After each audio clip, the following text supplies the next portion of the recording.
Okay, all set. तो देखिए, जैसा कि मैं अपनी हिस्ट्री की दूसरी क्लास कराने की सोच रहा था और जिसमें मैं एक टॉपिक ईस्ट इंडिया कंपनी के बारे में डिस्कस करने की सोच रहा था, फिर मुझे सडनली एक बात मैंने सोची, और वो ये कि यार हिस्ट्री पढ़ने से पहले या जीएस का कोई भी पार्ट पढ़ने से पहले, चाहे वो ज्योग्राफी हो, चाहे वो कोई भी हो, सब कोई भी पार्ट हो, आपको पढ़ने से पहले आपको जो है वो पॉलिटिकल मैप के बारे में पता होना चाहिए। इंडिया का पॉलिटिकल मैप पता होना चाहिए। वर्ल्ड मैप में कॉन्टिनेंट्स, कौन कौन से कॉन्टिनेंट्स कहाँ स्थित हैं, इनके बारे में पता होना चाहिए। कौन कौन से ओशियंस कहाँ लोकेशन है इनकी, वो चीज़ें आपको पता होना चाहिए। और मैं पहले आपको कोई भी क्लास शुरू करने से पहले मैं आपको पॉलिटिकल मैप और जियोग्राफी वर्ल्ड मैप, इन दोनों को मैं डिस्कस करने के बाद ही जो है हिस्ट्री की कोई भी टॉपिक को डिस्कस करना शुरू करूंगा। तो पहले तो आप जानिए कि पॉलिटिकल मैप का जो भी हम पढ़ रहे हैं उसकी एरिया कितनी है। इसकी नॉर्थ से, ये north to south, north to south, इसकी लेंथ कितनी है। वेस्ट टू ईस्ट, इसकी विड्थ कितनी है। ये सारी चीजें आपको पता होनी चाहिए। तो देखिए, मैंने यहाँ लिख रखा है ऑलरेडी।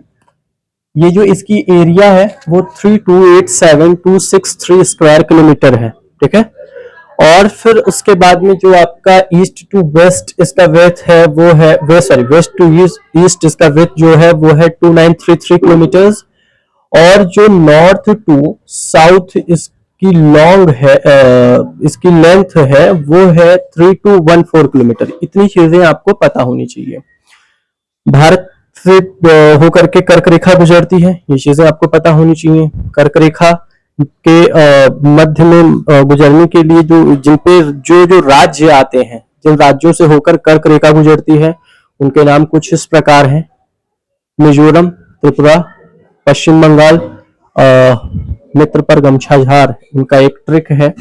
मिजोरम, त्रिपुरा, पश्चिम बंगाल, गुजरात, छत्तीसगढ़, झारखंड और राजस्थान, ठीक है।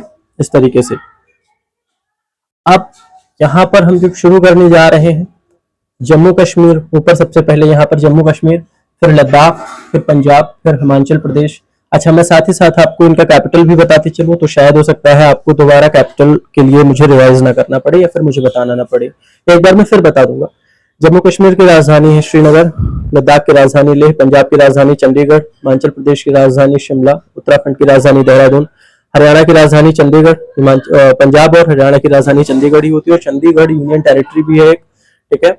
उत्तर प्रदेश की राजधानी लखनऊ, बिहार की राजधानी पटना, झारखंड की राजधानी रांची, मध्य प्रदेश की राजधानी भोपाल, राजस्थान की राजधानी है आपकी राजस्थान की राजधानी जयपुर, गुजरात की राजधानी गांधीनगर, महाराष्ट्र की राजधानी मुंबई, छत्तीसगढ़ की राजधानी रायपुर, वेस्ट बंगाल की राजधानी कोलकाता, असम की राजधानी दिसपुर, अरुणाचल प्रदेश की राजधानी आपकी हो जाएगी, अरे यार, अरुणाचल प्रदेश की जो है आपकी राजधानी, चलो भी याद आने दो, फिर मैं बता रहा हूँ। नागालैंड की राजधानी आपकी हो जाएगी कोहिमा, मणिपुर की राजधानी आपकी इम्फाल, मिजोरम की राजधानी आइजोल, त्रिपुरा की राजधानी आपकी हो जाएगी अगरतला, सिक्किम की राजधानी आपकी गंगटोक, और उड़ीसा की राजधानी भुवनेश्वर, आंध्र प्रदेश की राजधानी अमरावती, तमिलनाडु की राजधानी चेन्नई, और कर्नाटका की राजधानी बेंगलुरु, और केरल की राजधानी तिरुवनंतपुरम, तेलंगाना की राजधानी हैदराबाद, गोवा की राजधानी पणजी। और ये जो यूटी है, यूनियन टेरिटरीज हैं, 8 यूनियन टेरिटरीज और 28 आपके स्टेट्स होते हैं। उसमें आपका जो है लक्षद्वीप की राजधानी आपकी हो जाएगी, इसमें कावारती। अंडमान निकोबार की राजधानी आपकी पोर्ट ब्लेयर हो जाएगी। दादर एंड नगर हवेली की जो आपकी कैपिटल है वो हो जाएगी सिलवासा। और क्या रह गया, अरुणाचल प्रदेश की राजधानी, असम की राजधानी दिसपुर, ईटानगर, अरुणाचल प्रदेश की राजधानी ईटानगर, ठीक है। तो ये है आपका पॉलिटिकल मैप, और इसको आप अच्छे से एक बार पढ़िए, इसको आप अच्छे से एक बार देखिए।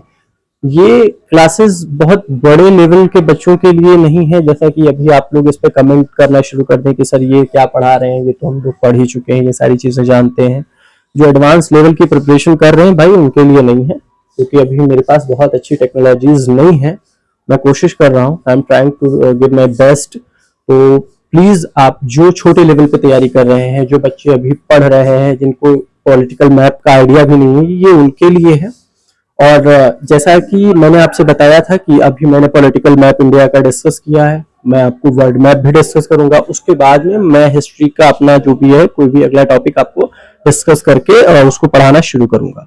ठीक है, तो आप इसको अच्छे से देखिए, एक बार अच्छे से समझिए। ठीक है, इसमें आपको यूनियन टेरिटरीज भी मैंने बाइफरगेट कर दिया है रेड मार्कर से, ये सारी चीजें मैंने एरिया भी बता दिया है इसका। मैंने नॉर्थ टू साउथ और east to west to east भी मैंने इसका ब्रेथ और लेंथ भी बता दिया है।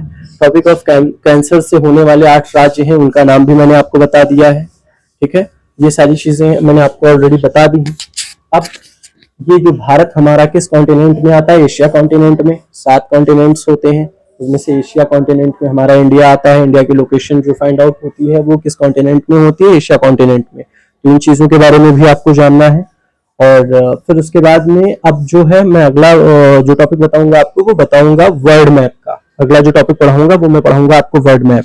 वर्ल्ड मैप में मैं आपको लोकेशंस बताऊंगा सारी की सारी, और मैं उसके बाद में आपको चीजों को समझाऊंगा अच्छे से। अच्छा, पॉलिटिकल मैप और वर्ल्ड मैप इसलिए भी पढ़ना जरूरी है क्योंकि जब हम देखते हैं 1498, एक दूसरे से रिलेट करके पढ़ने की कोशिश करिए। देखते हैं 1498 में जब वास्को डी गामा पोर्टुगीज एक वो होता है यूरोपियन कंट्रीज से, वो जब आता है इंडिया, तो फिर वो किस प्रकार भारत पहुंचता है और फिर कहाँ पहुंचता है। तो ये सब जब तक आप मैप आपके दिमाग में नहीं क्लियर होगा तब तक ये चीजें आपको समझ में आनी थोड़ी सी इम्पॉसिबल है। बाकी समझते तो हो ही आप सब के सब, उसमें कोई दो राय नहीं है। तो ये चीजें आपको पता होनी चाहिए और अच्छे से इसको आप देखिए, रिवाइज करिए। Thank you.